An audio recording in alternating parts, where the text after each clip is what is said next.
જય શ્રી રામ, જય હનુમાન મિત્રો, જય શ્રી રામ, જય શ્રી રામ। આજ 23 તારીખને રવિવાર।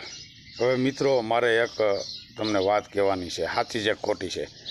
જે દેવી દેવતાઓની નિંદા કરે છે, આગળને કૃષ્ણ ભગવાન વિશે શાલાએ નિંદા કરી, લુખ્ખીનાએ, પડવીનાએ, હલકીનાએ, દ્વારકાધીશ વિશે નિંદા કરી।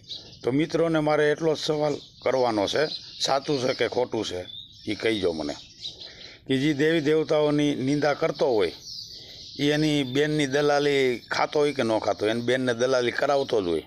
એની માએ જો જુવાનીમાં 7-8 ફેરવા હોય અને આને પેદા કર્યો હોય તો એની બેનની દલાલી કરાવતો જ હોય। આ ભડવો લુખ્ખીનો, હલકીનો, ખવર્યું કૂતરું।